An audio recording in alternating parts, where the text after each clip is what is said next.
hablar. Una es una alta con dieta, analgesia y pautas de alarma. La 2 es laboratorio de ecografía por diferido. La 3 es internar, laboratorio de ecografía. O una alta con nota, una derivación a Comayo. ¿Qué les parece o qué harían? Internación, lago y ecografía. Internación, lago y ecografía. Pero primero le hacemos un laboratorio, o sea, el laboratorio no está alterado, el paciente se le pasó el dolor, se puede hacer una eco al otro día y no se interna. Sí, pero ¿está operado el tipo? No, De una de apendicectomía. ¿Eh? No, Apendicectomía solamente. Bueno, pero está bien, pero o sea, estamos hablando de lesiones quirúrgicas. Es un caso clínico disparador solamente, ¿eh? Entonces, La primera. bien, O sea, tiene litiasis vesicular el tipo, colecitis, lo que sea. no tiene ninguna ecografía, nunca le habían hecho. Digamos, pero tiene vesícula y vía biliar puesta el hombre.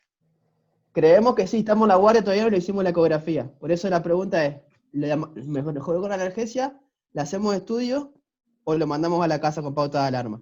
O si le Primero pedimos un algún otro estudio laboratorio. complementario. Ahora digo, porque te falta una opción ahí que es laboratorio y ecografía hecha por vos ahí en la guardia. Claro, y ver, eso, ver. ¿Algún otro estudio más? ¿Qué edad tiene? 47.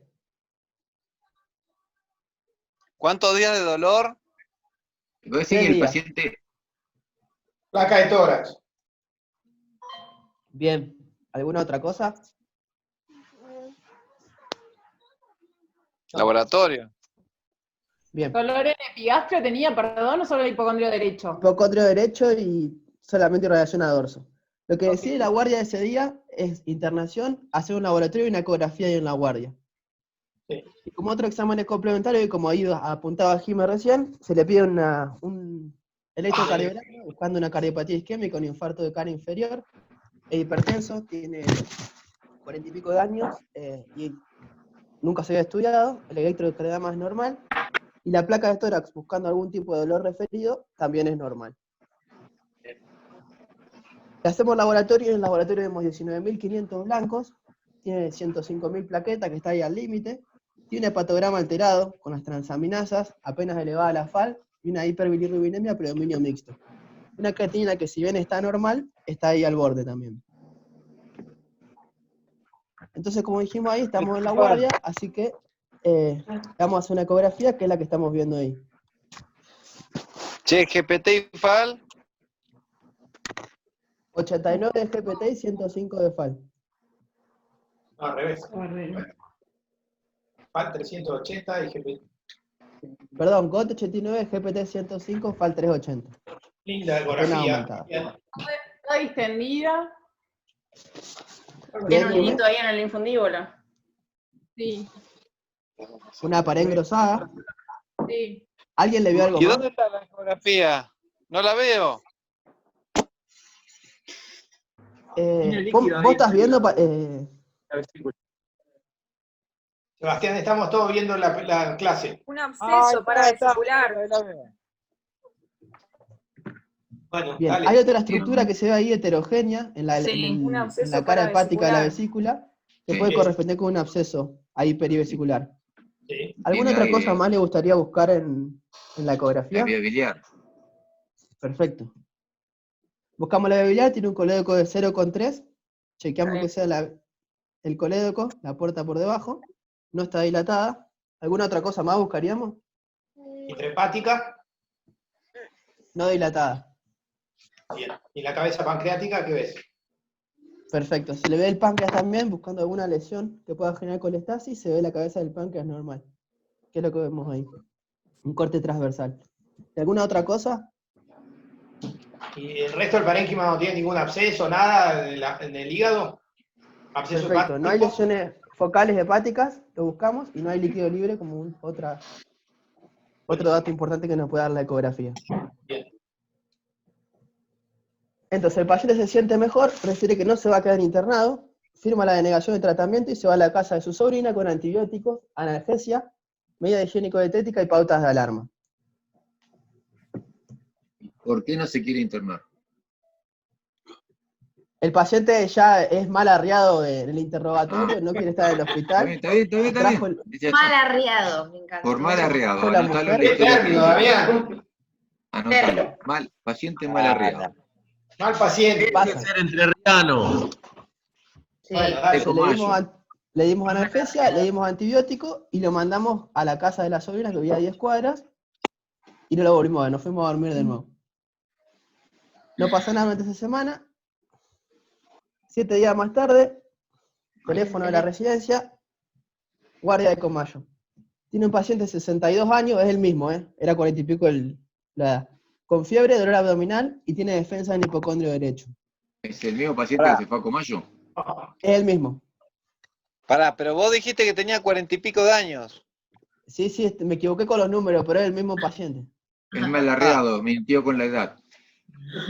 O sea, ¿Y qué? mal O sea, arreglo no se médico. quedó con la sobrina en Bariloche, se fue al Comayo. Se fue al campo de nuevo, porque tenían que trabajar. Está bien. Y estaba un poco mejor con la iosina y el tratamiento que le habíamos dado.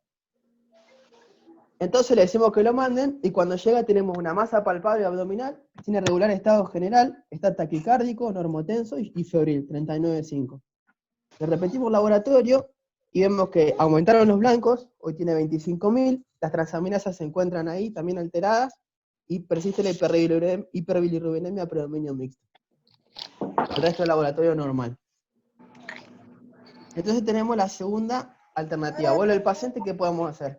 Hacemos la laparotomía exploradora, la paroscopía exploradora, le hacemos una ecografía, una tomo, le hacemos una imagen, y ahí definimos si la paroscopía o la laparotomía, o le hacemos una colecistostomía percutánea. Esas son las variables. Lo que pasa es que ahí mezclas procedimientos terapéuticos con diagnóstico. ¿Por Conductas. qué nueva? Por eso se Lo pueden lógico combinar. sería empezar con la imagen, ECOTAC. Por eso, imagen, Imagen, primero imagen y después de eso. Haría una decidir. eco. Sí.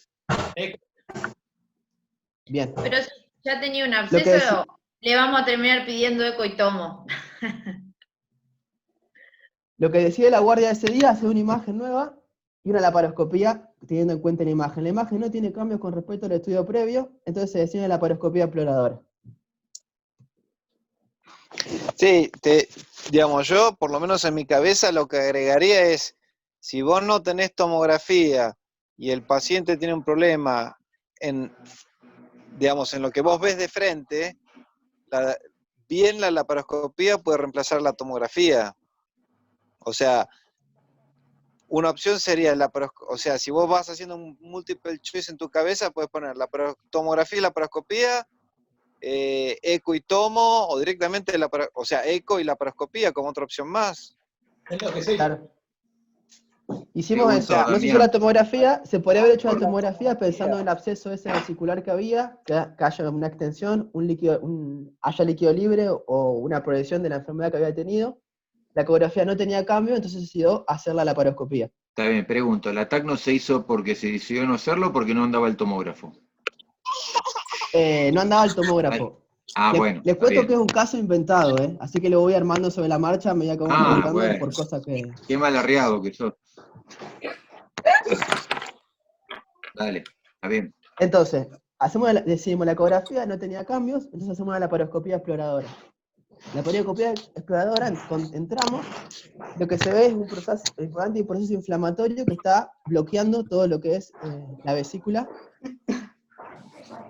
Intentamos disecar con maniobras romas, con bastante dificultad, y después de 2 horas de renegar por la laparoscopía, encontramos una estructura tubular, así que decidimos hacerla con la angiografía. Clipamos esa estructura por arriba, la clipamos por abajo, y realizamos una sección para hacer la cisticotomía.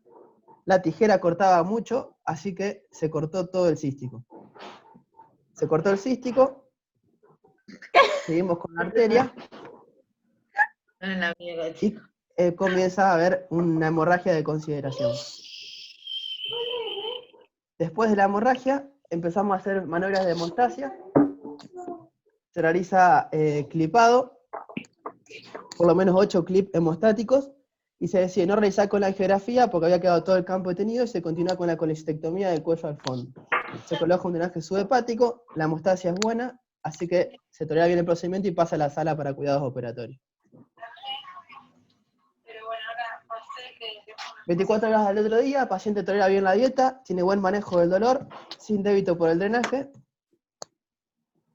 manifiesta su deseo de irse nuevamente al hospital, firma la denegación de internación, a pesar de que le dijimos que se quede internado para antibióticos, se le da analgesia, medida higiénico-dietética y pautas de alarma.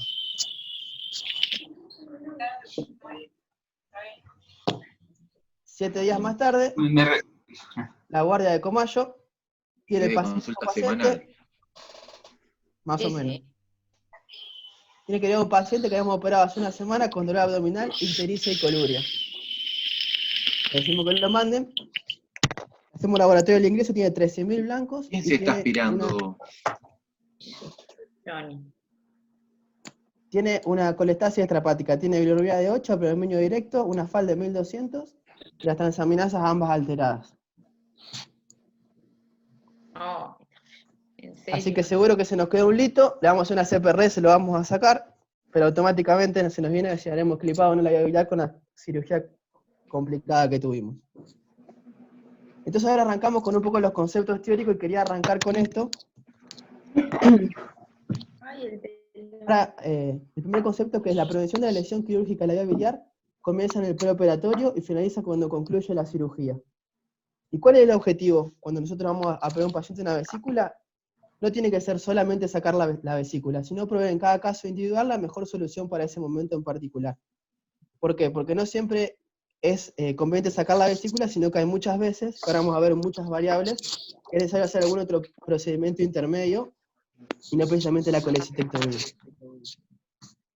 Para hacer esto, o para prevenirlo en el preoperatorio, hay algunas pautas que nos tienen que llamar la atención antes de entrar a un paciente a quirófano. Cuando los síntomas son más de 48 horas, y a pesar de que nosotros dimos tratamiento médico, cuando tenemos una masa palpable en el hipocondrio derecho, cuando la pared vesícula es más de 5 milímetros, la leucocitosis es más de 18.000, la colecistitis subaguda o crónica, estos pacientes nos tienen que hacer tener alarma antes de entrar a operarlo. Y ahora vamos a ver un poco de la conducta del cirujano ante una colecistectomía. Muchas veces, como decíamos recién, intenta sacar la vesícula como sea. Y a veces con estos pacientes por ahí, lo que hay que hacer es tener la alarma y no siempre realizarlo. En este caso, en el vídeo que inventamos, o sea, el paciente este tenía todas las cosas. Tenía más de 48 horas de tratamiento médico y seguía igual, tenía una masa palpable cuando llegó, una pared de 8 milímetros, tenía 25.000 blancos, y ya hacía varios días que estaba con este dolor. Ya tenía 3 días y 10 días en total. Esto acá está en el PROASI de 2018, de una estrategia para una colecistectomía segura, y habla de la importancia de detectar estos pacientes difíciles antes de la cirugía, para cambiar un poco el chip. Entonces, ante una lesión quirúrgica de la vía biliar hay varias variables que vamos a tener en cuenta. Unas dependen del paciente, otra de la técnica quirúrgica, otra del cirujano en sí, y otra de los materiales que estamos usando para hacerlo. Con respecto al paciente, hay pacientes particulares, por ejemplo los obesos, que tienen una cifosis importante, una escoliosis, los hombres o edad avanzada, que por epidemiología se vio que la vesícula se encuentra en posiciones difíciles, o están más ocultas. Entonces por ahí es necesario algunas estrategias como cambio de posiciones, o colocar otro enfoque como para poder exponerla mejor. No se escucha. Cirugías previas, por ejemplo. ¿Cómo? No se escucha, casi. ¿Se escucha Cami, te bien? quedó el micrófono de tu auricular atrás, entonces no se escucha. Ah. Si tiene cirugías previas, por ejemplo, en el abdomen superior, eso va a predisponer a que haya más fibrosis o más componente inflamatorio, que lo que haga es dificultar la realización de la disección. En cuestión de variantes anatómicas y técnica quirúrgica, vamos a hablar de cada caso en particular, porque ahí me voy a detener un poquito más en cada una. Con respecto a las generalidades, hay cuestiones que importan del cirujano también. Por ejemplo, hay un estudio que lo que se hizo fue evaluar las lesiones quirúrgicas de la vía biliar en cirujanos y en residentes. Son poquitos, cito un solo trabajo con 50 pacientes que se vieron en que lo operaron los cirujanos formados ya, en la era abierta, y cirujanos residentes, tutorizados obviamente por un cirujano con experiencia, y se vio que no había diferencia significativa en el riesgo de lesión quirúrgica de la vía biliar. La experiencia del cirujano es importante a la hora de tomar decisiones, sobre todo, el entrenamiento que tenga cada uno y la actitud que tenga. Y con respecto a la actitud, es eso que decimos, muchas veces el exceso de confianza o tiene actitud de querer sacar la vesícula como sea, hace que se predisponga a la lesión quirúrgica de la vía biliar. Con respecto a los materiales, también es importante el funcionamiento del equipo, que funcione todo, la aspiración, que funcione el neumoperitoneo cuando lo tenemos que hacer a la presión que necesitamos, y tener en cuenta, por ejemplo, lo que usamos. Por ejemplo, cuando usamos calor o electrobisturí, no tomar tejidos gruesos o no usar voltajes altos para no quemar estructuras, no quemar cerca de los clipos de la vía biliar principal, y no apoyarse sobre estructuras nobles después de usarlo. Por ahí queda caliente y por mala praxis, digamos, querer bajar o disecar con el hook, después de haberlo utilizado, podemos quemar algún tipo de estructura. Como vemos en este cuadro, hay muchas variables que tienen en cuenta para la lesión quirúrgica. Y en el 2002, Hook lo que hizo en un trabajo que es un cirujano de hepato biliar, evaluó 47 casos de lesiones quirúrgicas de la vía biliar que le habían llegado al establecimiento donde él trabajaba, y lo que hizo fue un trabajo de buscar o interrogar a todos los cirujanos buscando cuáles pueden haber sido esas causales que lo produjeron. Y lo que hizo fue compararlo con los entrenamientos y las simulaciones en la aviación. Y lo que hizo fue representar esto que ven acá, que es la teoría del queso suizo. Lo que dice que cada una de las variables que se tienen en cuenta para la lesión quirúrgica de la vía biliar, la distribuyó en fetas de queso, como de adelante para atrás. Variables que tienen que ver con el cirujano, variables que tienen que ver con la actitud del cirujano, el entrenamiento que tenga, la capacidad del asistente, por ejemplo, la información del asistente con el entrenamiento de él, y todo el equipamiento. Y que eso se le caracteriza por tener varios agujeros. Entonces dijo, muchas veces una sumatoria o una alineación de varios agujeros de varias fetas, lo que hace que se produzca la lesión quirúrgica de la vía biliar, que es como una sumatoria de muchas cosas. No es solamente una cosa la que se tiene... ¿Cómo? Vamos, ¿Quién habló? No. No, seguí, Damián, dale. Bueno, entonces como dijimos en el cuadro F, había que tener en cuenta variantes anatómicas que son importantes para tener en cuenta en la vesícula biliar. Primero, la vesícula biliar y el pedículo biliar cambian por alguna cuestión externa. Por ejemplo, un proceso inflamatorio, que puede ser una colecistitis, puede ser una vesícula esclerotóxica por una colecistitis crónica, o puede ser un síndrome de Merici. En esos casos la vesícula va a estar cambiada de posición y muchas veces el pedículo biliar o vascular va a estar rotado. Entonces no va a estar en las situaciones donde lo vemos normalmente. Otra cosa a tener en cuenta que si bien son raras, pueden haber variaciones anatómicas que ya vengan congénitas. Por ejemplo, lo que se ve arriba es la ausencia total de la vesícula, una vesícula duplicada ahí con un cístico atrofiado, que solamente aparezca un conducto. Arriba a la derecha están las vesículas duplicadas, y acá las vesículas accesorias, que pueden parecer. La hepática, una vesícula móvil que no esté en contacto con el lecho hepático, y una vesícula a la izquierda. Obviamente todas estas cosas, si bien tenemos que saber que están antes de la cirugía, cuando le hagamos una ecografía nos vamos a dar cuenta si aparece algo de esto, las congénitas por lo menos. La colecistitis o las inflamaciones ya por ahí es más difícil detectarlas a tiempo. Otra cosa que hay que tener en cuenta son las variantes anatómicas de la vía biliar. ¿Cuáles son las variantes? La variante anatómica de la vía biliar puede aparecer... ¿Qué? Nada. La variante anatómica de la vía biliar puede aparecer en cualquier parte de su expresión, desde los segmentarios hasta la desembocadura del colédoco en la papila duodenal. Pero ¿cuáles son las importantes que tenemos que tener en cuenta? Primero, la intrahepática. La intrahepática proximal, no es necesario saberla o entender la variación anatómica de una segmentaria, pero sí esta estructura. 70% de los pacientes tiene esta distribución de las ramas intrahepáticas. Tenemos un conducto hepático común que se forma por la unión del hepático izquierdo y por la unión del hepático derecho. El hepático derecho es chiquitito y está formado la mayoría de las veces por dos ramas, una anterior y una posterior. Hay un 20% de los casos que ese conducto posterior o el segmento posterior es aberrante y drena directamente en el hepático. ¿Por qué es importante saberlo? Primero porque en el 22% de los pacientes puede aparecer, y esa estructura, que es la que desemboca a nivel del hepático, siempre es extrahepática. Entonces muchas veces está en el triángulo de Boudet, entonces puede aparecer la disección. que yo creo, interpretando, que es la variación anatómica que mandamos el otro día con Mariano de la vesícula que habíamos operado. Entonces, si vos no tenés presente esta variación anatómica, muchas veces podés interpretarlo como que puede ser el cístico, clipar todo junto y resecarlo. Una variante más rara es un hepático, una rama posterior que desemboque directamente en el lado izquierdo. Con respecto a la vía biliar, otra cosa que puede variar es la desembocadura del cístico. El cístico puede ser cortito y desembocar directamente en el hepático, puede distribuirse paralelo a lo que es el conducto hepático, puede desembocar del lado derecho o del lado izquierdo, puede tener una desembocadura abajo, puede directamente desembocar en la papila dural como un conducto independiente. Tenerlo en cuenta también es importante, no solo para prevenir la lesión quirúrgica de la vía biliar, sino también para la hora de instrumentar e interpretar bien la colangiografía, porque algunos císticos van a ser dificultosos o imposibles de poder instrumentar.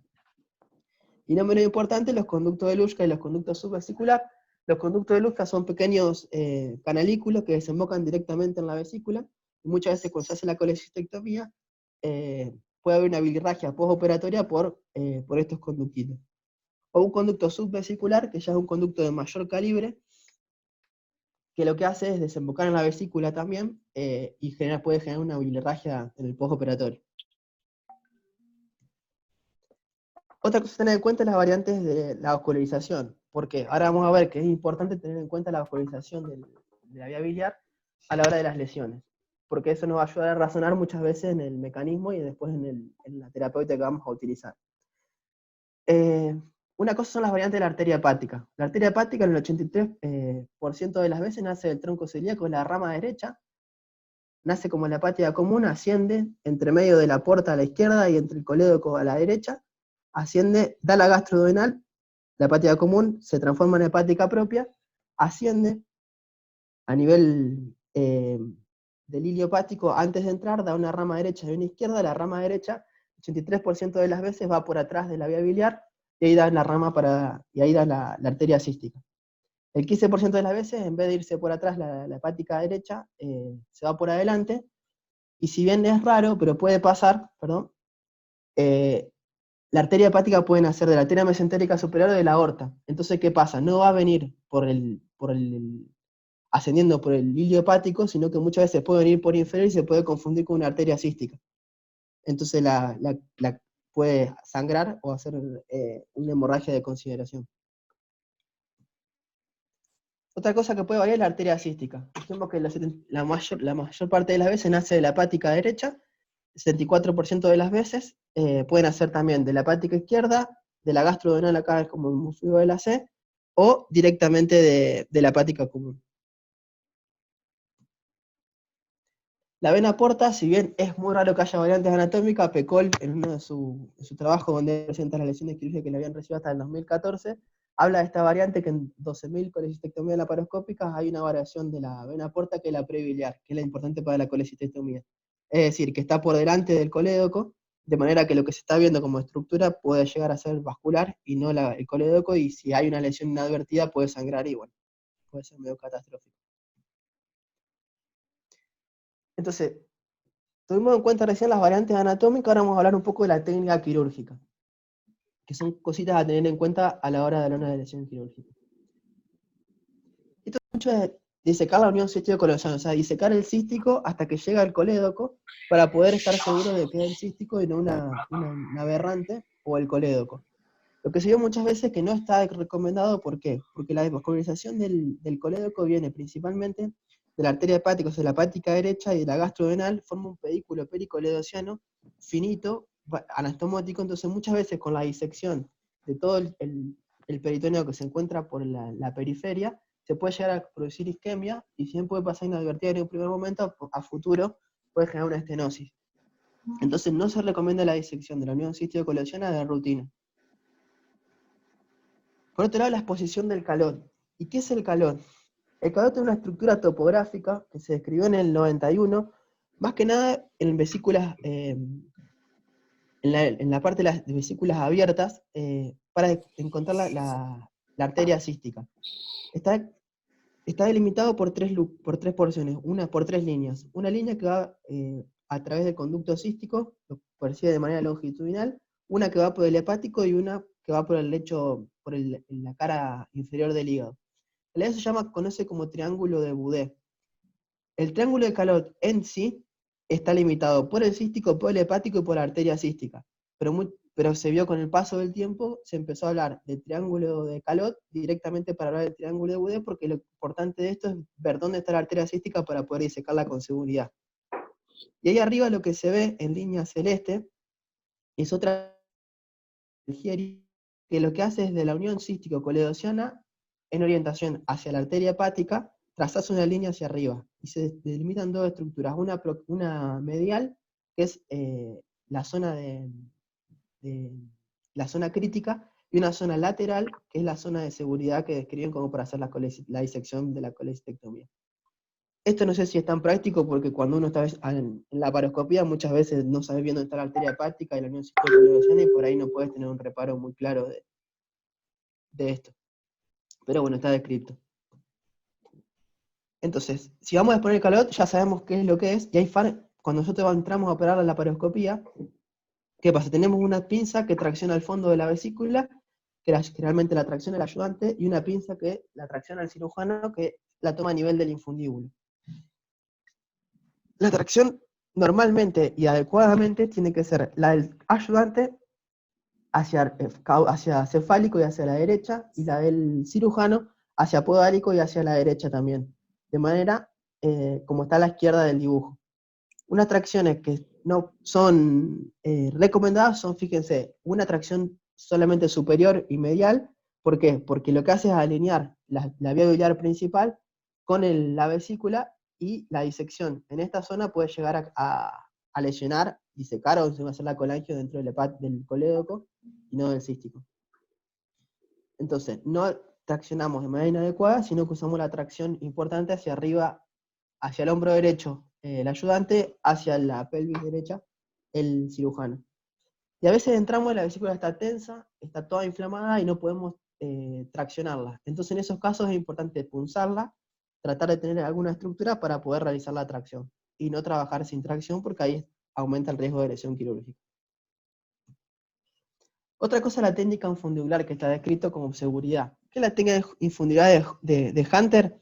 Es acercarnos a lo que es la unión del infundíbulo con el cístico y empezar desde esa zona a disecar una estructura tubular.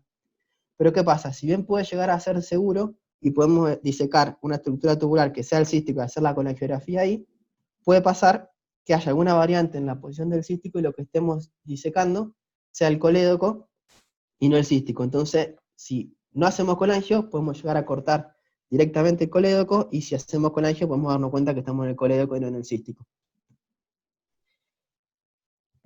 Otra cuestión importante es la visión crítica de Strasberg. La visión crítica de Strasberg se diseñó en un principio para las vesículas abiertas, por la laparotomía.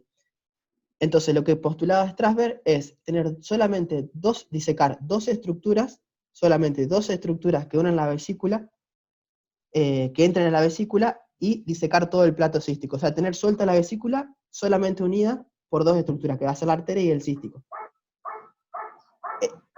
Pero ¿cuál es la diferencia entre la vesícula abierta y la laparoscopia? Que la vesícula abierta, la mayoría de las veces, la técnica era del fondo al cuello. Entonces vos podías tener esa estructura suelta, la vesícula suelta con dos estructuras. En la visión laparoscópica no se puede, porque la técnica que usamos es al revés. Vamos desde el cuello hacia el fondo. Entonces la adaptación de eso es disecar el plato cístico en el tercio inferior. O sea, vamos a tener que tener solamente dos estructuras tubulares unidas a la vesícula disecadas, y por detrás de eso el peritoneo en el tercio inferior disecado y libre. ¿Para qué? Para ver que no hay ninguna estructura aberrante o nada en esta zona que podamos lesionar cuando continuemos con la vesícula. Ese era el esquema, y acá está una visión crítica de Strasberg de seguridad, de manera correcta realizada. Tenemos arriba el plato, en la izquierda, arriba, el plato cístico en el tercio inferior bien disecado, una estructura del medio que corresponde a la arteria, y una estructura inferior que corresponde al cístico. Vista de la cara, de una cara y de la otra, ¿no? Pollo, estoy escuchando acá una cosa. Otra cosa a tener en cuenta es la colangiografía. La colangiografía puede ser transcística o transvesicular, y va a depender bien de las necesidades del momento de la cirugía. No es lo mismo hacer una vesícula toda inflamada que una vesícula, por ejemplo, que no tiene inflamación. La transvesicular tiene la desventaja de que si bien por ahí es lo único que podemos hacer, primero puede pasar que haya, si estamos operando una colecistitis, que es cuando probablemente la necesitemos, haya un cálculo impactado en el infundíbulo que no nos permita ver la vía biliar, y por otro lado, si la microlitiasis no está impactada, la podemos empujar hacia la vía biliar, pues es una litiasis coledociana. Y la transcística se puede hacer de dos maneras, principalmente, una es por cisticotomía y colocar un catéter dentro del cístico, que es la que utilizamos nosotros, y si no, hay pinzas diseñadas para eso, como es la pinza de Euler, que tiene dentro de la pinza, en la parte medial, una estructura como para poder ingresar el catéter. Entonces no es necesario hacer la cisticotomía. La ventaja que tiene la nuestra es que nos ayuda como entrenamiento también para poder instrumentar la vía biliar. ¿Qué hay que tener en cuenta cuando hacemos una colangiografía? Una, que esté la vía biliar completa. Una, pues nos sirve para ver variaciones anatómicas que podemos llegar a detectar. Que haya defectos de relleno en la vía biliar y que tenga buen pasaje de duodeno. Todas esas cosas tenemos que analizar. Cístico. Bien, conductos císticos, si me ayudan, habíamos dicho que este era el colédoco, hepático izquierdo, hepático derecho, y la rama anterior y posterior del hepático derecho, para formar la vía biliar completa. Tenemos el duodeno con buen pasaje, y acá se tiene como también el conducto pancreático. Entonces, ¿qué es lo importante de la colangiografía? Una es que previene, no la evita. O sea, el concepto que leí bastantes veces, que hacer una colangiografía intraoperatoria no te evita la lesión quirúrgica de la vía biliar, pero sí la previene. ¿Por qué? Porque, por ejemplo, podemos ver una variación anatómica y darnos cuenta cuando vamos a hacer la colecistectomía en que está esa variación anatómica y tratar de poner mayor atención. O lo que nos puede pasar es que hagamos un diagnóstico intraoperatorio. O sea que lo que estábamos interpretando como cístico no era el cístico, lo que hicimos es abrir el colédoco y le pusimos el catéter al colédoco. Y después vamos a ver que es muy importante a la hora del diagnóstico de lesión quirúrgica es el momento. Lo ideal es que siempre el momento sea el intraoperatorio.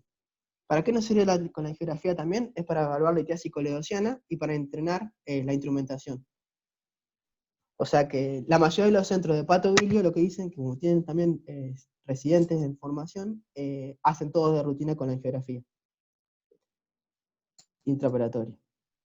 Lo ideal, como seguridad, es tener una colangiografía intraoperatoria, viendo todos los puntos que estuvimos charlando recién, y tener una visión crítica de seguridad.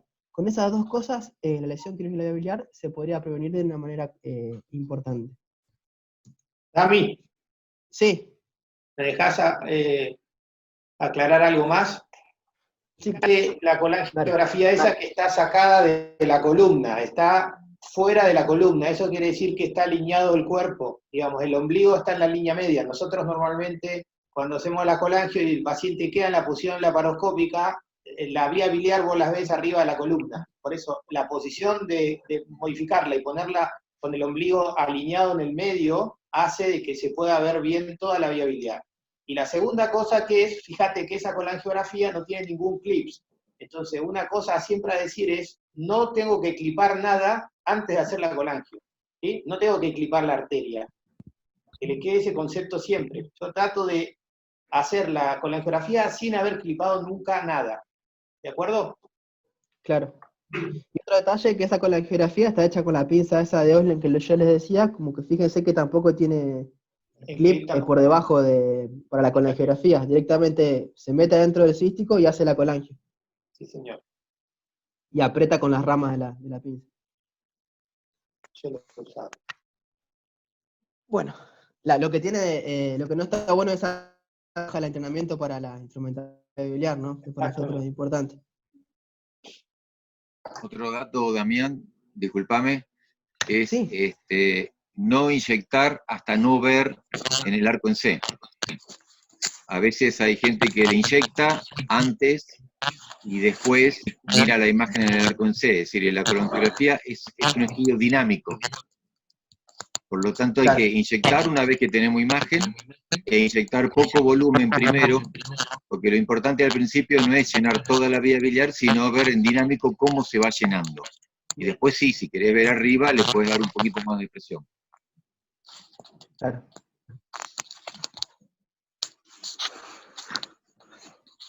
Bueno, seguimos con las cuestiones técnicas. Lo mismo que no mandarle contraste al 100%, Porque a veces, digamos, si vos te puede quedar, podés no ver una piedra, ¿no? Claro. Bien, seguimos entonces con las técnicas que tenemos que tener en cuenta para prevenir la LQ. Otra cosa a tener en cuenta es la colecistectomía del fondo al cuello.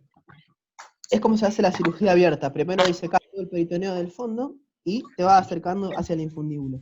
¿Cuál es el problema de esto? El problema de esto es que muchas veces al llegar al infundíbulo, no muchas veces, al llegar al infundíbulo, el peritoneo de la vía biliar comparte con lo del infundíbulo. Entonces uno puede venir con una tracción excesiva y por ahí puede llevar puesto toda la vía biliar como viene disecando con el electro. No se recomienda de rutina hacer una colecistectomía de fondo al cuello, pero muchas veces en cirugía, cuando hay colecistitis, disecar un poco el fondo, no todo hasta el cuello, puede darte mayor maniobrabilidad y mayor exposición del calor. Entonces es algo que tenemos que tener en cuenta que se puede realizar. Discúlpame, Damián, porque vos ya lo nombraste varias veces, que en la cirugía abierta la colecistectomía es de fondo a cuello. Es cierto, Sí. la extracción es de fondo a cuello, pero previamente se diseca el pedículo, se liga la arteria y se liga el cístico.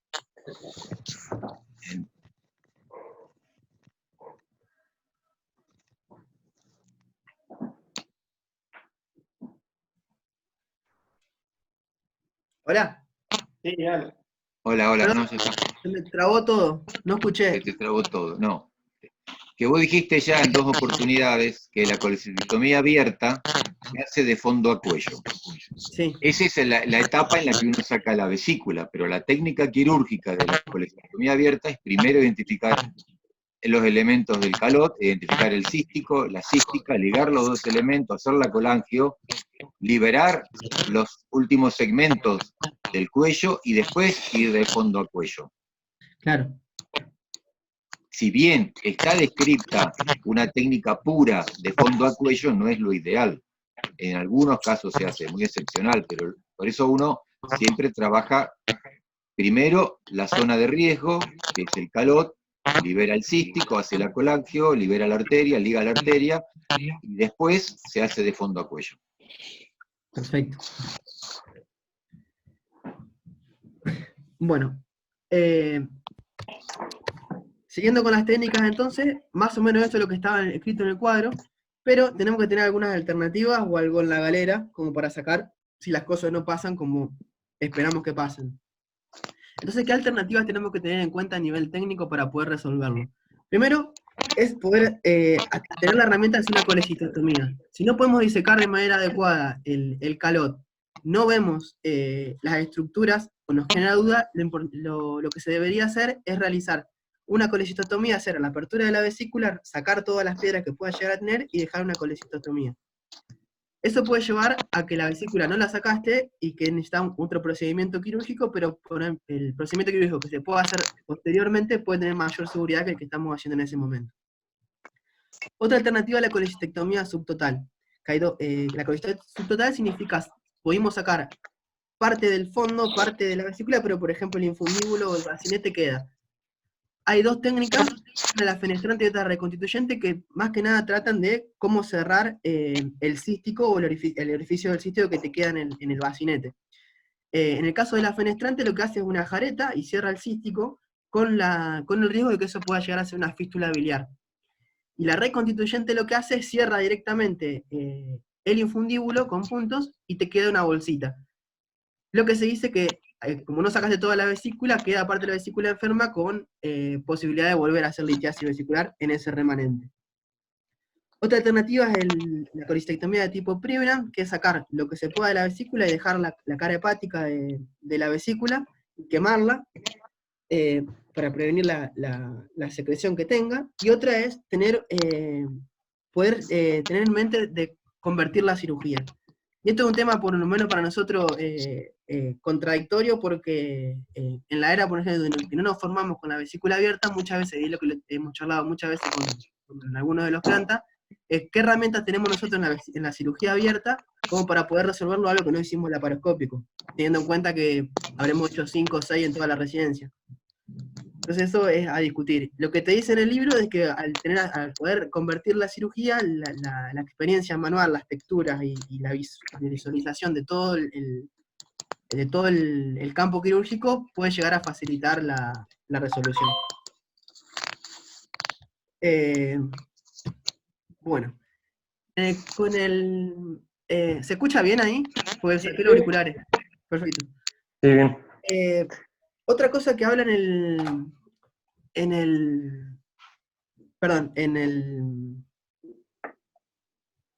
se me fue la palabra. Bueno, una de las bibliografías es que lo que se puede llegar a hacer es el checklist. El checklist que proponen son 4 checklists. El primero, cuando tengamos una tracción y una posición adecuada, fincamos las estructuras que tenemos referencia, tenemos el cístico y la cística identificadas, hacemos un parate y chequeamos que todas estas estructuras son las que pensamos que son. El segundo checklist es frenamos cuando hacemos la colenografía e interpretamos que la colenografía esté completa y que sea realmente lo que estamos viendo, y por ahí se ayuda con todo el equipo quirúrgico. El tercer checklist es hacerlo antes de cuando realizamos la colecistectomía, buscando fugas biliares, hemorragias o líquido entérico, que se ha podido pasar desapercibido.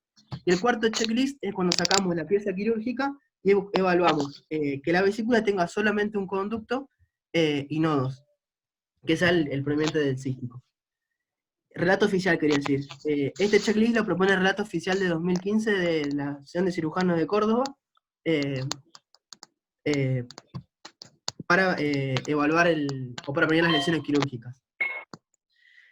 Entonces, hablamos todo de cómo prevenirlo, pero lamentablemente las lesiones quirúrgicas biliares siguen apareciendo. Y este cuadro postula diferentes trabajos que se fueron produciendo desde el 91 hasta el 2015, donde se habla de la incidencia de la... Disculpame, Damián, sí. Disculpame una cosa, que está buenísimo todo. Lo que le agregaría al checklist es el tiempo. ¿El tiempo? Sí. Yo cuando aprendí láparo, a mí me enseñaron que si en 15 minutos no avanzaba, pensaba seriamente en que no podía seguirla por la laparoscopía.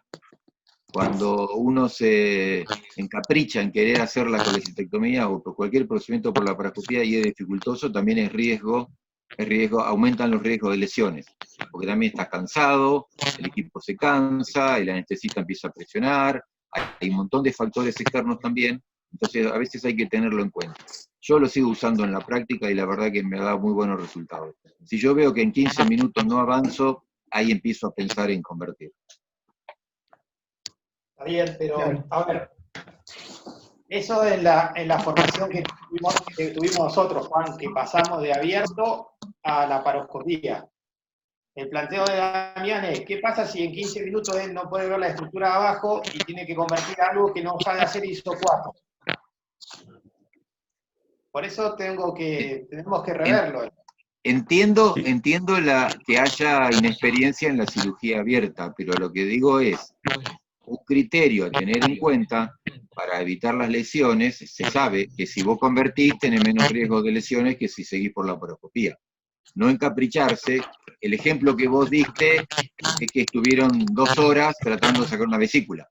Claro. Yo no creo que no hubiera demorado mucho en convertir. Eso también es uno de los factores a tener en cuenta. Pero capaz que después se verá cómo se resuelve. Pero capaz que la opción de ellos no es convertir, sino que hacer una colecistostomía. Bueno, claro, está bien. ¿Qué iba a decir?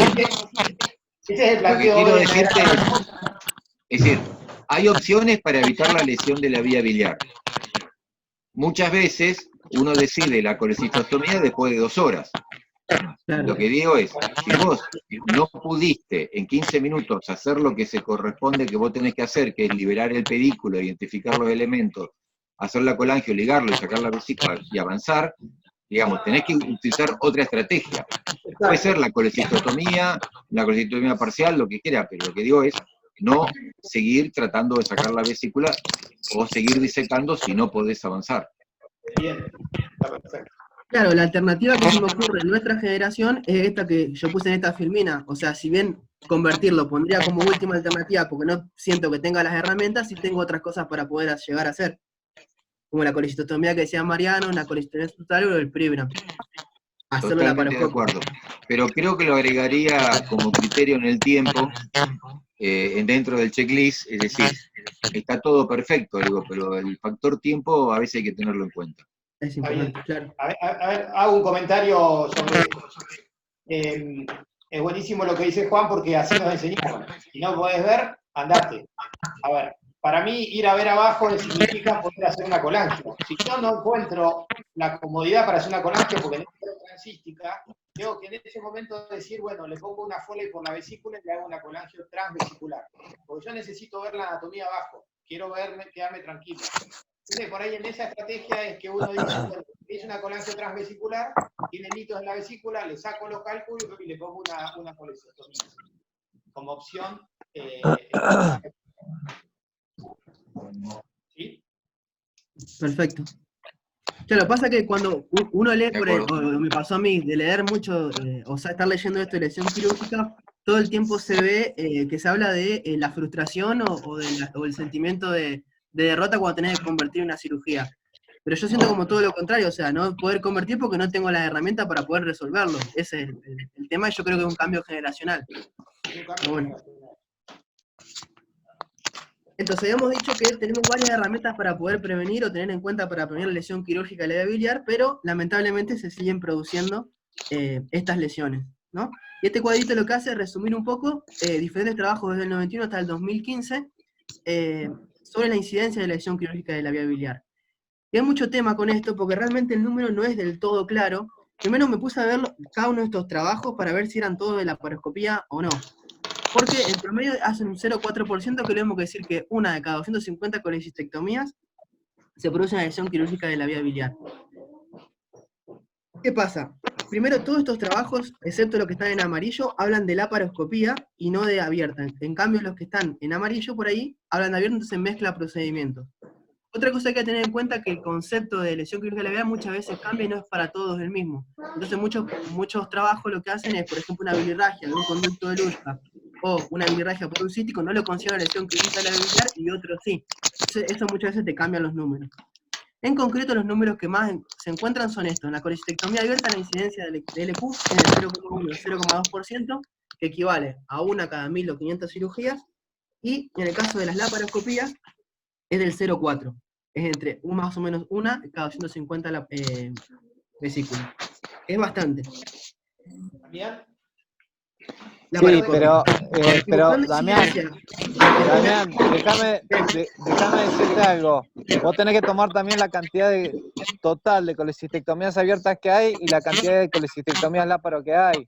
O sea, yo no creo que hoy en día alguien haga programadas, digamos, que vos sepas que no va a tener ningún quilombo por abierta. O sea, y si hay alguien que la hace, deben ser muy poquitas. Entonces, el número total, o sea, vos estás comparando por ahí 100 abiertas contra 100.000 o 10.000 láparos. Eso también influye. No, pero hay otra cosa acá. ¿De cuándo son estas series que te dicen que tiene 01 o 02? Bueno, abiertas. fíjate que el 01 o 02 de la abierta está sacado de un trabajo del 93 con un N de 42.400 cirugías. Está bien, pero ¿qué porque pasa es histórico eso. Tradicionalmente, hoy, lo que pasa es que las vesículas que se hacen por lo general abiertas son las vesículas más complejas o las que tuvieron que convertir porque algo pasó dentro de la cirugía. Entonces es lógico que la colecistectomía abierta en ese sentido tenga más probabilidad de lesión quirúrgica que una abierta programada, por ejemplo. No, porque el histórico de la colecistectomía abierta era ese, 01, 02. Pero hoy por hoy no podés tener ese número. Bueno, pero por eso, ahí voy, ahora me vengo un poquito más acá, con una estadística argentina, que ellos sacaron un trabajo del 2014 del italiano, donde ellos presentan la serie, hasta ese año, que presentan 10.123 cirugías laparoscópicas con colecistectomías, con 19 lesiones quirúrgicas de la vía biliar, presentando una incidencia de 0,18%. Y en abierta, 6.266, ellos refieren a haber tenido 12, o sea, 0,19. Una incidencia similar. Y esto por ahí cambia, no encontré algo más actualizado con incidencia puntual del EQ, pero bueno, obviamente ahora cambió generacionalmente y hay muchísimo más cirugía con la colecistectomía laparoscópica que lo que había cuando esto recién arrancó, ¿no? Sí, también cambió el instrumental. Antes se desestimaba las lesiones térmicas, hoy se tiene mucha más precaución, o sea, hay un montón de cosas que han cambiado en 20 años. Bien. Perfecto. Bueno. Entonces, concluye esto del dato oficial del 2016, dice que en definitiva la incidencia de LQ, láparo, es siempre superior a la causada por la cirugía abierta. No da mucha chance a pero. Pero si bien la laparoscopía presenta notables ventajas, porque es menos invasiva, es más segura para el paciente, la seguridad para el paciente no es la misma que en la cirugía abierta. Entonces, claramente la colistectomía por videolaparoscopía es una técnica que no ha disminuido la LQ y quizá en algunos casos la ha aumentado. Eso ha aumentado, yo creo que es cuando arrancó, pero sí creo que no ha disminuido la laparoscopía. No es una apreciación personal. Esto resume el relato oficial. Entonces, dijimos, tenemos una... ¿Qué? Nada. Perfecto. Tenemos entonces que pasan las LQ, vimos la incidencia que tienen, cómo podemos prevenirla, y empiezan ahora a aparecer las clasificaciones. Una clasificación general es de hablar de lesión quirúrgica mayor y menor. Mayor es cuando compromete la vía biliar principal, la convergencia de los hepáticos o algún conducto intrahepático, y las menores son cuando la lesión afecta al cístico, una rama periférica, un Luschka o un subvesicular. Como ven ahí en el cuadro, la mayoría son mayores. Esto es lo que lleva, por ejemplo, a la gente del italiano a decir que las menores no se consideran lesiones quirúrgicas de la vía biliar, entonces tampoco están referidas en la incidencia que ellos refieren. Entonces por ahí te puede disminuir también el número. Hay mucha trampa estadística también. Y siguiendo un poquito, para entender las clasificaciones que vamos a ver más adelante, hay que entender también que hay dos tipos de lesiones principalmente, la mecánica o fría y la térmica o eléctrica. La mecánica o fría, ¿qué puede pasar? Se puede lacerar o seccionar parcial o totalmente una estructura de la vía biliar, se puede resecar directamente o se puede ocluir por una ligadura o por un clip, que también eso puede ser parcial o total. Y puede haber fibrosis o estenosis que sea secundaria a un proceso frío, que uno cabe esperar que toda la fibrosis y cicatrización sea por algo eléctrico, pero no, puede pasar también con mecanismos fríos. Y otra cosa es la lesión térmica o eléctrica, que por ahí son las más graves, las que tienen una evolución más dinámica, y eso también puede ser una laceración o sección, que puede ser parcial o total, se puede resecar, o lo peor de todo cuando tienen la fibrosis o estenosis, que son las que evolucionan en el tiempo. Son una macana. ¿Por qué arranco con esto por las clasificaciones? Porque cuando uno habla de clasificación, o cuando lee clasificación de la vía biliar, aparecen un montón de clasificaciones. ¿Y qué nos lleva a pensar esto? Primero, de que ninguna es la correcta o la que se puede utilizar para todos, ninguna está completa. Y esto, ¿por qué pasa? Vamos a ver a continuación. Hay muchas variables que hay que tener en cuenta. Primero, las estructuras que se componen. Las lesiones pueden estar asentadas, puede ser fría o puede ser caliente. La segunda variable es que puede afectar cualquier parte de la vía biliar, puede afectar la intrahepática, puede afectar la extrahepática, puede ser el cístico, una rama periférica. Pues se puede identificar en el intraoperatorio y postoperatorio, y son situaciones totalmente distintas. Y en el postoperatorio el paciente puede estar totalmente bien o normal, o puede estar con un cuadro de sepsis. Entonces todas esas cosas cambian en la clasificación. ¿Y para qué sirve una clasificación? Más que nada para determinar un diagnóstico y un tratamiento. Esa es la finalidad de la clasificación. Entonces, ¿qué pasa? Desde el 82 con Bismuth hasta el 2013, la Asociación Europea de Endoscopía presentan todas estas clasificaciones. ¿En cuáles me voy a detener un poquito más? En estas cuatro. La de Bismuth, porque es la primera que se describió, la de Strasberg, porque es la más utilizada, la de Sonsini y Casone, y la de Atom, que ahora vamos a ver por qué. Bismuth, que es un cirujano que se formó y que está en Francia, lo que hizo fue de clasificar las estenosis benignas de la vía biliar. Perro se te suba, ¿eh? ¿Sí? ¿Sí, mi amor? ¿Le pegas? Según la topografía Juani, en la que se produce. Estoy abajo, si necesitan algo arriba o adelante me avisás, ¿eh? No hay ni... Aguantá, Dami, que no se escucha nada. Barbero. Bueno, Bismuth, entonces dijimos, un cirujano francés, lo que hizo fue clasificar las estenosis de la vía biliar benignas. Él también estuvo mucho en las clasificaciones de colangiocarcinoma, que sacó mucho de ahí, pero esta es la clasificación que se puso en el 82 para estenosis benignas. Aclaro eso porque en uno de los probasis leí que la clasificación de Bismuth fue generalmente modificada de una de colangiocarcinoma, y en realidad no, me fui a buscar el trabajo, realmente él lo pone en las estenosis benignas secundarias a operatorio de colestectomía. Entonces dice que el tipo 1 es aquella estenosis de la vía biliar que tiene un muñón de hepático mayor a 2 centímetros. La de tipo 2, cuando el muñón del hepático es menor a 2 centímetros. La del tipo 3, cuando se asienta en la confluencia. La del tipo 4 es cuando están divorciados ambos hepáticos, y la del tipo 5 es cuando vos tenés una estenosis a nivel de la vía biliar principal asociada a un aberrante derecho. Hagan los dibujitos ahí, y acá abajo escrito un poco lo que les acabo de contar recién. Pasó el tiempo, y este cirujano de Estados Unidos, que es Strasberg, lo que hizo fue basarse en la clasificación de Bismuth para ir un poquito más allá. Como ya viene de la era laparoscópica en el 95, que ya se arrancaba, se empezaban a utilizar, empezaron a ver otros tipos de lesiones. Entonces agregó algunas lesiones más. ¿Y qué dijo? Vamos a hablar de Strasberg tipo A, cuando tenemos una lesión del cístico o de un Glushka o de un subvesicular. Tipo A1 o A2. A1 cuando es Glushka o un aberrante ahí, o el tipo A2 cuando tenemos un nivel, a nivel del cístico. La del tipo B es cuando tenemos un aberrante derecho, la B es cuando tenemos ligadura de los mismos, y la C es cuando hay ligadura y sección. El tipo D es cuando tenemos una sección, una lesión a nivel del hepatocolédoco. Y la tipo E, si se prestan un poquito de atención, es lo mismo que la clasificación de Bismuth. Pero lo que él cambia es, no habla de estenosis solamente como hacía Bismuth, sino que habla de lesión. Entonces vos ahí abre un poquito el panorama para que si tenés una lesión, puede ser una sección, puede ser una estenosis, o puede ser una sección parcial, o puede haber una pérdida de tejido. A todo esto le agrega que es importante cuando tenemos una LQ, es saber el estado de la vascularización de la vía biliar. Entonces fue pasando el tiempo, fueron algunas modificaciones, y él agrega, al final de hace algunos años ya, habla de lesión vasculobiliar clásica y lesión vasculobiliar extrema. La lesión vasculobiliar clásica habla cuando tenemos la LQ asociada a una lesión de la arteria hepática, y la lesión vasculobiliar extrema es cuando la LQ está asociada a lesión de la arteria hepática y de la porta. La gran mayoría, por suerte, son las clásicas. Dami, perdón, te jodo porque quedan 2 minutos. ¿Cómo? No, que quedan 2 minutos para que sepas porque se te va a cortar.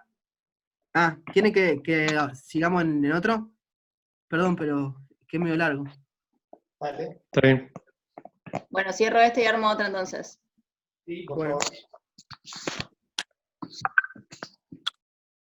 Perfecto. Bueno, estábamos con la clasificación, vimos la de Strasberg. La de Strasberg lo que tiene la particularidad es que es la que más se utiliza en la bibliografía internacional. Entonces cuando uno por ahí busca, la mayor cantidad de series o trabajos hablan de la clasificación de Strasberg. Pero ¿qué pasa? La de Strasberg se quedaban con algunas cosas en el tintero, y en el... Ahí está. Se actualizó, ¿no? Sí. En el 99, estos dos cirujanos, Oncini y Casone, en el relato oficial del 99, postularon una clasificación que se llamó LIT. LIT significa L de localización, I de injuria y T de tiempo. También la encontré como L de lesión en vez de injuria. No pude leer la clasificación original porque figura en el ¿cómo es? En el relato oficial del 1999 de la Nación Argentina de Cirugía, y no está en la página, y le mandé un mail para pedirlo y no me lo consiguieron, pero estaría bueno poder leerla. Lo que hacen ellos es, tratan de buscar, agrupar un poco todos los mecanismos lesivos como para poder englobar a una clasificación única. Entonces, ¿qué te dicen? La L es localización, entonces hablan de L1 cuando vos tenés una lesión a nivel del cístico o de un aberrante, un Luschka o un subvesicular. Un L2 cuando la compromiso es del colédoco, un L3 cuando es del hepático, un L4 cuando es la confluencia, un L5 cuando tenés los dos hepáticos, uno o los dos hepáticos lesionados. Hablan de ahí cuando tenés, por ejemplo, una sección parcial, es un I1, una estenosis parcial es un I2, una oclusión total es un I3, una sección total es un I4, y cuando ya hay una sección con importante pérdida de sustancias, se hablan de un I5. Y esto lo interesante que agrega es el tiempo, que es re importante para el manejo. Entonces ellos hablan de un T1, T2, T3, según fue el intraoperatorio el diagnóstico, en el postoperatorio inmediato, en el inmediato, o es un... esto también el T4 es lo que agregan cuando ya el paciente está tratado, por alguna lesión en particular. Esta clasificación no tuvo mucha repercusión internacional, no sé si quedó acá en Argentina a nivel local o por qué, pero después de 13 años... bueno, este es el resumen escrito. Después de 13 años, la Asociación Europea de Cirujanos Endoscopistas, en 2013, postula una nueva clasificación que hablan como de agrupar un poco todas las lesiones, lo que ya habían hecho previamente estos cirujanos argentinos, y habla de la clasificación ATOM. A de anatomía, T del tiempo de la detección, y M del mecanismo. ¿Y qué nos dicen? 1 es cuando la lesión es a nivel del hepático, A2 cuando es, del colédoco, A2 cuando es a nivel del hepático, A3 cuando es de la confluencia, A4 cuando hay divorcio de ambos hepáticos, y A5A y B cuando el hepático izquierdo o el derecho está comprometido. Y el 6 es cuando hay una segmentaria más periférica. Cuando agrega una lesión vascular, hablan de injuria vasculobiliar positiva o negativa, y agrega el qué vasos están comprometidos. El tiempo de detección habla del intraoperatorio y lo que hace es individualizar cómo se hizo el diagnóstico, si por visualización directa, por fuga de bilis o por una colangiografía, el postoperatorio o el postoperatorio tardío, y el M es el mecanismo de lesión, si fue por energía mecánica o energía eléctrica. Entonces lo que hace es agrupar todo en esta tabla y poder tener en esta tabla todo el mecanismo de lesión con todas las variables que se pueden tener en cuenta. Entonces fíjense, MBD es la lesión que vamos a tener, puede ser por oclusión o por sección, la C es de completa, la P es de parcial, la LS de solución de pérdida de sustancia. Se pone con un globito acá, según el tipo de lesión. En la del medio que dice básculo biliar, pones positivo o negativo y ves qué vaso está afectado. El tiempo de detección es lo que hablábamos recién, que lo pones acá, y el mecanismo que está descrito acá. Ellos agregan acá abajo cuando la lesión no es de la vía biliar principal. O sea, si vos tenés, por ejemplo, un cístico o el tipo 1, directamente lo pones acá abajo. Perdón, cuando es una segmentaria, no el tipo 1 es cuando es Boguslowska. Nada, es un quilombo, realmente yo la hice como para tratar de traducir, como para poder hacer, pero no es nada práctica hacerla. Es la última que está descrita, no sé si alguien tiene alguna nueva. La mayoría de los trabajos que estuve viendo, lo que utilizan la de Strasberg. Es muy complicado eso. Me Claro. parece que la de Strasberg es la más práctica y a eso le agregarás la lesión vascular y el tipo de injuria con qué mecanismo, y nada más, ¿sabes? Demasiado. Claro. Esa lesión, esa clasificación falló porque era muy engorrosa. Lo mismo que la de Larry White, que es lo biliar más lo vascular. Son muy engorrosas, no te podés acordar de eso. ¿De pedo te acordás la de Strasberg? ¿Qué te vas a acordar? Además, agregarle lo vascular y el tiempo es una locura. Pero a ver, más o menos todas las clasificaciones versan sobre lo mismo. Esa última clasificación es para ver cómo se puede juntar bibliografía y casos y anotarlo de esa forma y poder tener una evaluación posterior de eso. No es nada más que por esa cosa, no es por otra cosa. Es estadístico, claro. Porque es lo que hablábamos al principio cuando hablamos de la incidencia. Cada uno tiene su clasificación, cada uno dice, yo tomo esta lesión, yo tomo otra lesión, y cuando querés agrupar la incidencia no sabés realmente cuál es. El fin último es comparativo del tipo de lesiones, pero por eso digo, para mí la de Strasberg es la más clara, tomada de Bismuth, de alguna manera. Vos podés hacer una clasificación que la práctica, lo lógico que tiene que tener la clasificación es que sea práctico para la decisión y la toma de conducta. Después, claro, en la investigación estadística, le llenás todo lo que vos quieras llenar, pero vos no podés proponer una clasificación estadística. Eso es búsqueda de datos, son dos cosas diferentes. La clasificación tiene que ser algo práctico para que vos te ayude a la toma de decisiones.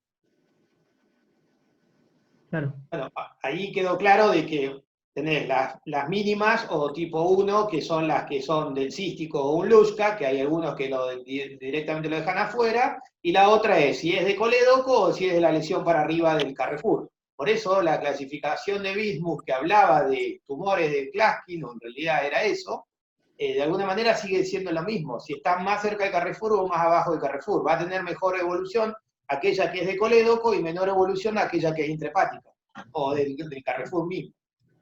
No, de acuerdo. Bien, entonces, ya sabemos cómo se da, sabemos cómo prevenirla, hablamos un poco de la incidencia, ahora tenemos un paciente con una lesión quirúrgica de biliar, tenemos que saber cómo nos manejamos. Y para el diagnóstico y tratamiento hay 3 pilares fundamentales. Primero es el momento en el que se diagnostica la lesión, el segundo es el sector de la vía biliar que se encuentra implicado, y el tercero es el tipo de mecanismo. Entonces vamos el concepto es claro que para manejar un paciente con una LQ es multidisciplinario. Hay que hacer, más que nada, la resolución es una mezcla de intervencionismo percutáneo, endoscopía, cirugía de hepato biliar, y las imágenes como eje del diagnóstico, ¿no? Entonces vamos a empezar hablando de un paciente con una lesión quirúrgica con un diagnóstico que encontramos en el intraoperatorio, que es el primer caso que vamos a charlar. Si en el intraoperatorio, lo primero que tenemos que hacer cuando tenemos una LQ, lo que recomiendan los expertos es pedir ayuda. Pedir ayuda, que puede ser alguien con más experiencia que uno, o alguien que venga de afuera con la mente más fresca, que pueda tomar mejores decisiones que nosotros, que por ahí estamos subjetivos con el paciente. Independientemente de eso, aparecen el razonamiento tiene que ser, ¿qué hacemos después de la lesión quirúrgica? Una, ¿convertimos la cirugía o lo continuamos por videolaparoscopía? Automáticamente, independientemente del abordaje que mantengamos para resolverlo, van a pasar dos cosas. Una, estamos capacitados como para poder repararlo, tenemos la experiencia y el sostén del lugar donde trabajamos para poder repararlo, o lo drenamos y derivamos a un centro de mayor complejidad. ¿Y qué significa drenar? Significa drenar es evitar el coleperitoneo, evitar una sepsis o usar colecciones intermedias que pueden implicar después en la reparación futura. Entonces, ¿qué tenemos que hacer? La paroscopía o abierta es chequear la hemostasia, que no haya que entrarlo de urgente en las próximas horas, drenar la vía biliar proximal, ¿qué decía? Por ejemplo, tenés una sección y no podés repararlo, le dirigís un catéter fino y lo dejás con drenaje subhepático y lo derivás, subhepático y subfrénico, y si intentás, lo derivamos entre mayor complejidad. Ahora, si intentás repararlo, independientemente del abordaje, ¿qué puede pasar? Que no puedes resolverlo. Entonces, en ese caso, volvemos al concepto de drenarlo para evitar estas situaciones y derivar a un centro de mayor complejidad. Este es un poco el algoritmo de manejo cuando el diagnóstico es intraoperatorio. Entonces vamos a ver un poquito, o hacer un poquito de profundizar en lo que es reparar. ¿Qué significa reparar una lesión en el intraoperatorio? Para reparar una lesión depende del Strasberg y lo vamos a usar esta clasificación porque es la más utilizada. Si tenemos un Strasberg de tipo A, con una lesión de un Luschka así, o un subvesicular, y nosotros encontramos que en el lecho vesicular el orificio es menor a 3 centímetros, le hacemos sí o sí una colangiografía intraoperatoria. Si tenemos que el sector que drena eso es pequeño, se puede hacer directamente una ligadura de ese conducto y resuelto el problema. Si es un subvesicular, por ejemplo, que puede ser mayor, de mayor tamaño, lo que se hace es una derivación biliodigestiva en ese lugar. El tipo de lesión que tenemos es si tenemos una lesión del cístico, una 2. En el caso de una 2 y la lesión es pequeña, disecamos un poquito más del cístico, lo ligamos o lo clipamos, y si la disección llega hasta la unión cístico-colección a la lesión, y la vía biliar es fina, se puede hacer una rafia, pero no recomiendan la colocación de un KER por la estenosis que puede llegar a generar. Y si la unión cístico-colección es biliar dilatada, hace directamente una rafia sobre el KER. En el caso de, yo esto lo saqué del relato, pero si a alguno se le ocurre otra cosa o me dice, por favor interrúmpame, no es que es lo único que hay. En tipo C tenemos una bilirragia de un aberrante derecho, hacemos la misma conducta que en el tipo A1. Ligadura si es chico, si es mayor, se hace una derivación biliodigestiva. Y si prestan atención o prestan atención, puede faltar el B, pero ¿qué pasa? El B la mayoría de las veces pasa desapercibido, ¿por qué? Porque tenés ligado el proximal y el distal, entonces muchas veces nunca se da cuenta el paciente, o hace un infarto de hígado, una lesión bien focalizada, y se ve en el postoperatorio, no en el intraoperatorio. Es muy difícil darse cuenta. En un Strasberg D, cuando tenemos una lesión a nivel del hepatocolédoco, si tenemos una unión cístico-colección a la vía biliar fina, rafia sin KER también recomiendan. Si se compromete la unión cístico-colección a la vía biliar dilatada, se hace una rafia sin KER, sobre el KER, perdón. Y acá hablaba algo que no sé, Doc, si usted me ayuda, porque hablaban también de, en vez de dejar un KER, dejar un drenaje en el transcístico, en vez del KER, para que drene la vía biliar intrahepática como análogo del KER. Y a veces no lo recomendaba porque no estaba exento de complicaciones. Entonces me ocurrió que se puede llegar a salir porque no tiene una traba lateral que lo trabe, o alguna otra cosa en particular que por qué no se recomienda.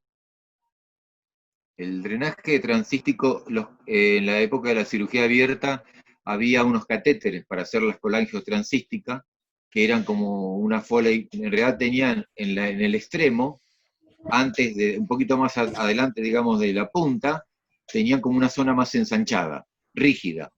No era como un globo, pero era algo del catéter. Entonces vos cuando ligabas el cístico, eso le servía de anclaje. Claro. Para hacer la colangiotransística. Muchas veces usábamos eso, a veces como drenaje transístico, y era menos probable que se salieran porque tenía una traba. Tenía como en la zona del extremo un poquito más ensanchado. No están más esos catéteres. Y lo que pasa habitualmente, cuando vos dejás un drenaje transístico, te podés dejar una K30 o K31, y se deslizan, se salen. No la podés ajustar mucho, porque esa es la complicación más importante, que se salga. Claro. Bueno, y que bueno, porque ponía un drenaje transístico para evitar, digamos, a la apertura de la vía biliar, decía que el KER lo podía sacar por la misma rafia o en otro lugar sano. Y el transístico para no abrir de nuevo la vía biliar.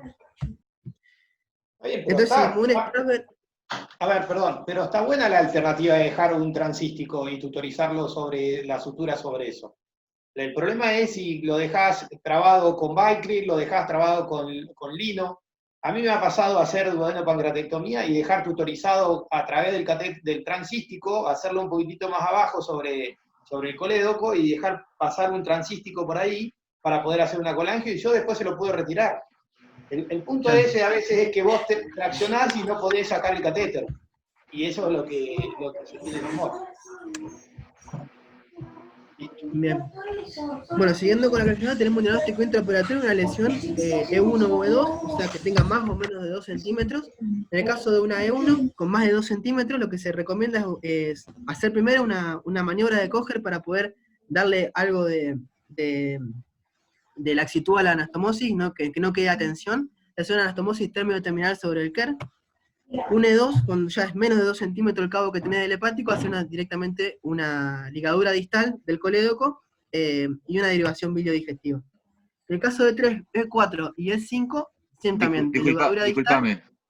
Sí. Ahí, perdóname, el E1 y E2 está hablando de la distancia entre la lesión y el Carrefour. El Carrefour. En ningún lado te habla de la extensión de la lesión o resección del colédoco. No. Porque me parece ser total. No encontré por ahí lo que te dice es lesión, pero no te caracteriza si es una lesión total, parcial o una resección del colédoco. Claro. No, es lesión. Pasa que si es sección sería un D, un Strasberg D, si es la sección. Lo tenés después. A ver, bueno. No, está arriba, Doc. El que está arriba. No es el D. Pero ahí tenés sección parcial en el D. Está bien. El asunto está en que cuando vos tenés una resección, una sección del colédoco con resección, porque te creíste que era el cístico, y lo secaste y te lo llevaste con vesícula y todo, depende de la extensión de la resección si vos podés anastomosarlo o no. Claro. Pero abajo el E3 es como que claro, luego tenés la variación biliodigestiva, que por ejemplo si tenés el divorcio, si es más cerca de la confluencia, tenés divorcio de los hepáticos, ahí hace una vía hepático yeyuno, una derivación biliodigestiva de esa altura. Sí, de acuerdo. El asunto es, si vos estás trabajando pegado al duodeno, y te llevaste el colédoco, y a lo mejor no llegaste hasta el hepático común. A lo mejor te quedó 2 centímetros o 3 arriba, y abajo te quedó también, pero están muy lejos, y no se puede hacer una anastomosis término-terminal. Porque cuando vos traccionás el colédoco, después se estenosa. Claro. Yo el concepto que formé fue que si vos tenés un E1, por ejemplo, si está más cerca del duodeno, vos lo que podés hacer, y la sección no hay mucha pérdida de sustancia, podés directamente hacer anastomosis término-terminal sobre el KER. Si está más cerca de la confluencia, ahí te habla de ligadura distal y derivación biliodigestiva. Sí, también depende de qué distancia tenés. Si está cerquita, no. Lo podés anastomosar. Bien. Hay muchas derivaciones biliodigestivas, pero lo que dice el relato es que la mejor derivación biliodigestiva es una hepático yeyuno anastomosis laterolateral, aloe en Iderrux, transmesocolonia con un pie de 50-60 centímetros. Hablar del hepquino, no voy a hablar de la técnica en particular de cada derivación biliodigestiva porque ya va a ser muy extenso, pero básicamente lo que hace es poner un poco más el hepático izquierdo, abrirlo en su cara anterior y utilizarlo para aumentar la superficie de anastomosis, que por ahí con el hepático te queda muy chica, y es predisponer a la estenosis, ¿no? Eso en términos generales. Pero después lo que dice, cuando tenés lesiones grandes, la derivación biliodigestiva lo que se hace es se une el conducto que vos encuentres al yeyuno, cuantos conductos encuentres. Pero bueno. Es un poco cuando el diagnóstico es intraoperatorio. Ahora, ¿qué pasa? La otra variable que podemos tener en cuenta, si el diagnóstico es postoperatorio, ¿qué puede pasar? El paciente puede llegar con una variabilidad de expresiones clínicas, una con una fistularidad externa cuando le han dejado un drenaje y viene bilis, un coleperitoneo, en el caso de un coleperitoneo, un coledociano, una sepsis o una insuficiencia hepática. Todo depende del mecanismo de lesión. Entonces, ¿qué es lo primero que tenemos que hacer en cuenta? El primer gesto es hacer una imagen o tomografía, ecografía o tomografía de guardia para evaluar la posibilidad del drenaje. Y las medidas generales, que es hidratar al paciente, darle antibiótico de amplio espectro y darle soporte nutricional. Todo en vistas de la resolución después de la resolución definitiva. El drenaje, ¿en qué consiste? En drenarlo, como lo habíamos hecho si no tenemos complejidad, y contemporizar el paciente entre 6 y 8 semanas, que se habla de que es el tiempo ideal, para poder reconstruirlo. En esas 6 a 8 semanas, ¿qué tiene que pasar? Primero el paciente tiene que estar estable, no tiene que tener cavidades intermedias, no tiene que tener sepsis, no tiene que tener abscesos. ¿Por qué? Porque todas esas variables inflamatorias, lo que pueden hacer es ir erosionando los tejidos que van a necesitarnos después para la reparación primaria. Entonces, lo importante es drenarlo, dejarlo lo mejor posible y diferirlo en el tiempo para que, por ejemplo, una lesión térmica no avance o no hacerlo demasiado apresurado para que no avance y se estenose en un futuro. En esas 6 a 8 semanas lo que hay que hacer es todo una serie de estudios por imágenes para poder definir y diagnosticar el tipo de lesión. Y dentro de eso entra lo que es la colangioresonancia, que es el gol estándar para evaluar la vía biliar, la anatomía de esa vía biliar, y ver el tipo de lesión. Una angioresonancia, una angiotomografía para ver la indemnidad o no de los vasos sanguíneos. Hacer una CPR también es importante, y ahora vamos a ver porque puede ser diagnóstico y terapéutico, o una colangiografía transparieto-hepática. Todas esas cosas tenemos que tener en el tiempo de contemporización para definir la táctica quirúrgica y la reparación. Hay algunos casos puntuales que hablan de una reparación inmediata. ¿Y cuándo son? Primero, cuando el diagnóstico intraoperatorio no tuvo reparación y, por ejemplo, se deriva a un centro de mayor complejidad en el mismo lugar, el mismo día. Cuando no lleva demasiado tiempo de evolución ese paciente, se puede reparar de forma inmediata si el centro que lo recibe tiene la experiencia necesaria. La lesión, cuando no es compleja, ya fue estudiada en el lugar donde se produjo, ausencia de correcciones peritoneales y pacientes estables bien nutridos, ¿no? En estos casos, se puede hacer una reparación ni bien llegar al paciente y no esperar el tiempo de contemporización. Y como regla global, se habla, cuando tiene una vía biliar interrumpida, la mayoría de las veces va a necesitar cirugía. Cuando tiene una lesión parcial, la vía biliar no está interrumpida en su totalidad, entran las herramientas endoscópicas y percutáneas para jugar en todo lo que es el tratamiento y el diagnóstico. Entonces, vamos a ver, si nos llega el paciente en el postoperatorio, supongamos que tenemos un lugar con la complejidad de patobiliopáncreas, vamos a ver cuáles son las posibilidades de repararlo. Si tenemos una estenosis con respecto a nivel de Carrefour, más o menos de 2 centímetros, o cualquier ocasión de Strasberg, y la obstrucción es total, hay que hacer un drenaje de la vía biliar y una derivación biliodigestiva. En el caso de una obstrucción parcial, lo que se puede hacer es una dilatación endoscópica o percutánea, cualquiera de las dos, y en el caso de que no funcione, ahí pasar a una derivación biliodigestiva. Acá hay algo interesante que ahora después lo vamos a charlar, que es el rendezvous endoscópico percutáneo, que se describió no hace mucho como tratamiento de las lesiones que son complejas, o secciones inclusive totales, o obstrucciones totales. Después cuando charlemos un caso clínico, por ahí lo debatimos un poco más. Teniendo en cuenta, seguimos con las estenosis y tenemos un tipo B, con un sector pequeño, no requiere tratamiento, porque la colangiografía nos dice que el lugar drenado es escaso, y si un sector grande, el paciente tiene dolor abdominal, se manifiesta clínicamente con colangite, tiene dolor abdominal, ahí sí o sí tenés que hacer una derivación biliodigestiva. Con respecto a las secciones, si es un tipo A, hacer un drenaje percutáneo. ¿Qué puede pasar? El drenaje percutáneo se puede autolimitar directamente, o inclusive si no se autolimita, lo que se puede hacer es una CPRE para disminuir la presión debajo, o sea, en el nivel de la papila, entonces puede ayudar a que se autolimite. O un stem, o papilotomías y stem. Si no resuelve o no se autolimita, con ese drenaje percutáneo lo que se hace es una exploración quirúrgica. Para definir qué se hace, ¿no? El tipo C, cuando tenés el aberrante derecho, también es el mismo drenaje percutáneo, se autolimita, no requiere tratamiento, y si se perpetúa, exploración quirúrgica. Y ahí vamos a ver, si es menor de 2 milímetros, escaso drenaje, se liga, si es mayor de 4 milímetros, el drenaje es mayor, se hace una derivación biliodigestiva. Siguiendo con las secciones un poco, un tipo D, tiene una sección del hepatocolédoco, sin pérdida de sustancias, es un drenaje de la colección, un drenaje interno-externo, y ahí lo que se puede hacer es plantear la CPR, con papilotomía y stem. ¿No? Si vos pudiste tutorizar toda la vía biliar, y no tenés pérdida de sustancia, directamente después fibrosa, y después manejar la estenosis como puedas. Si esto no funciona, se hace una derivación biliodigestiva que hace una sutura en una rafia sobre Kerr. En el caso de UNE1 o UNE2, se hace un hepático anastomosis, y en el caso de E3 al E5, anastomosis bilioyeyunales como bocas se encuentren, que es lo que decíamos hoy. Y esto un poco en resumen de cómo hacer el manejo. Si el diagnóstico es intraoperatorio, si el diagnóstico es por diferido. Es más o menos global lo que fui contando como para llevarme una idea o un concepto de cómo manejarlo.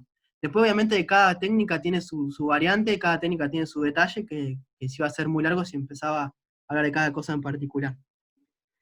Entonces, terminando un poco con lo teórico o el resumen conceptual, seguimos con nuestro paciente, ya se nos van los africanos porque más o menos sabemos cómo manejarlo. Nos habían llamado de Comayo porque 7 días más tarde nos iban a mandar el paciente con un coledociano. Nos mandaron el paciente con el coledociano.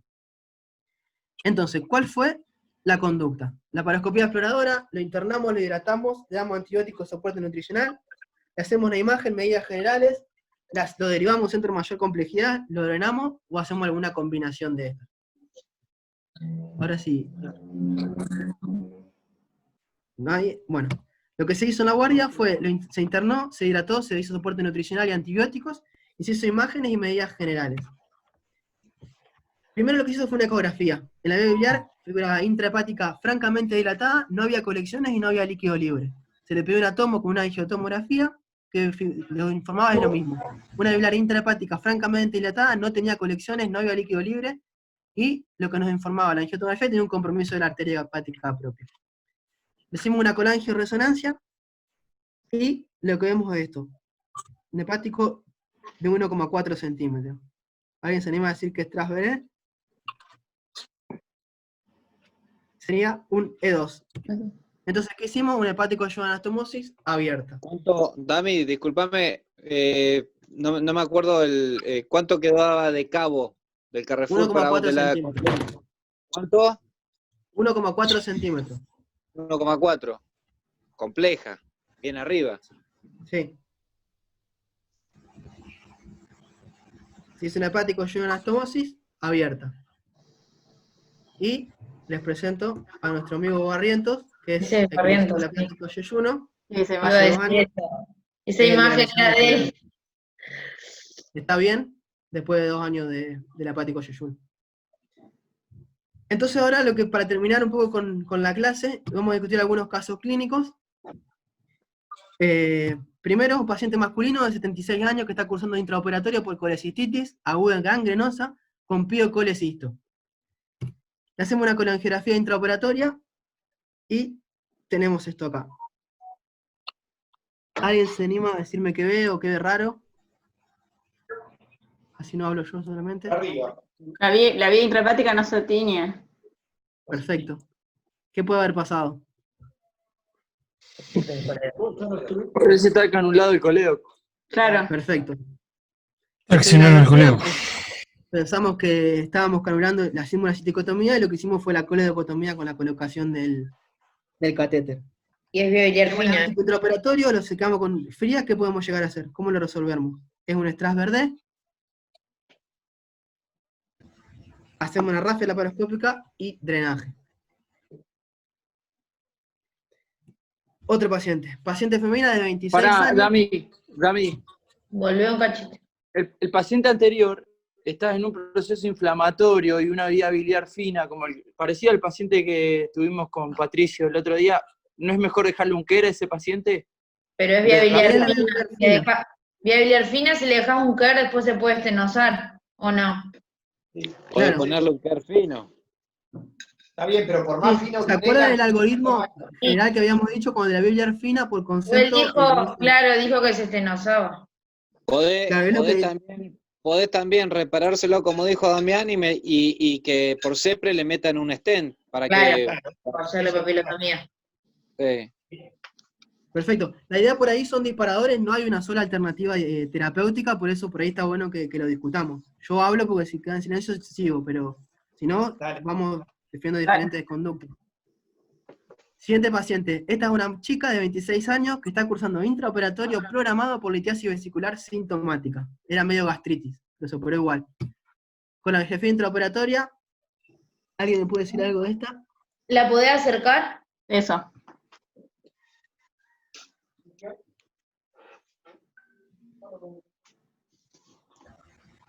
Parece que está normal. Parece una colega normal. Una colega. Bien. Este concepto es habitual, pero ¿qué pasó? Hicimos la cistotomía, flipamos, sacamos, bilirragia. ¿Qué mierda pasó? Empezamos a disecar de nuevo, con la angiografía nueva. No. Un hepático aberrante. Un hepático derecho aberrante. Che, parece que no verse. Entonces, ¿qué pasó acá? Si volvemos a prestar atención en la colangiografía, tenemos un hepático común, tenemos, para que me sigan, ¿se ve el mouse o no? Sí. Tenemos la pinza, tenemos algo que queremos que es el cístico, tenemos el hepático común, interpretamos que esto es el hepático izquierdo y este es el derecho. ¿Qué pasa con la rama anterior y posterior del hepático derecho? No aparece. Entonces es una mala interpretación de la colangiografía, que evoluciona en una bilirragia, se volvió a hacer la colangiografía por esta estructura que tenía la bilirragia, y ¿qué pasó? Tenía un aberrante derecho, y se estaba drenando todo el hígado derecho. Entonces siempre es importante, como habíamos dicho, interpretar la colangiografía, y si bien tenemos un hepático izquierdo o un derecho, siempre ver la rama anterior y posterior del derecho. Este fue un Strasberg C, y lo que se hizo fue una derivación bilodigestiva a la zona afectada. Somos un centro de referencia de hepatobilio. Recibimos un paciente de 40 años que está cursando un postoperatorio inmediato con lavado y drenaje de cavidad como consecuencia de un cole peritoneo secundario a postoperatorio de colecistectomía programada. Tiene una buena evolución clínica y lo repararon ellos y le hicieron un drenaje subhepático que tiene 200 mililitros bilioso, un drenaje subfénico de escaso líquido seromático, un drenaje en fondo de Douglas que no tiene nada. El cirujano refiere haber visualizado una lesión Strasberg E1, un clip. Se le hace una ecografía cuando llega, tiene escaso líquido en el Douglas y una biliar intrahepática dilatada, con un colédoco que no está visualizado. ¿Qué hacemos? Como concepto nos llega, tenemos referencia, tenemos ya un paciente que ya se hizo el drenaje previo y se manda a un centro de mayor complejidad. Tenemos 200 mililitros de un líquido bilioso que viene de un drenaje subhepático. Entonces tenemos una fístula biliar externa. Pero 200 mililitros no es demasiado. Le hicimos Pará. ¿Cómo estaba la vía biliar antes de operarse? Fina. Y ahora está dilatada. Ahora tenés una ecografía cuando llegó y tenés escaso líquido en el Douglas, que parece que dentro de la cavidad no hay nada, y tenés una vía biliar intrahepática dilatada con escaso líquido bilioso que viene por un subhepático. Y el colédoco no se visualiza. Y enganchate algo. Y el paciente con un coledociano. Entonces hay una interpretación que por ahí... ¿Cómo? Está clipado el colédoco. Perfecto. Entonces, Una ¿qué deberíamos hacer? colangiorresonancia. Bien, la Claro, una colangiorresonancia. colangiorresonancia. Bien, lo que visualiza es una vía biliar intra y intrahepática dilatada y se ve una amputación a nivel de 3 centímetros a nivel del hepático. Sí, pero Y entre eso del la hepático extrahepática no necesariamente tiene que estar dilatada. No se visualiza Porque la vos extrapática. vos el quilombo lo tenés del gancho para arriba, no del gancho para abajo. Claro. Pero lo que quiero llegar acá es que tenemos un drenaje subhepático con bilis, tenía biliar intrahepática dilatada y un coledociano. Probablemente no se esté drenando todo, entonces por ahí lo que podría mejorar el paciente es un drenaje biliar externo.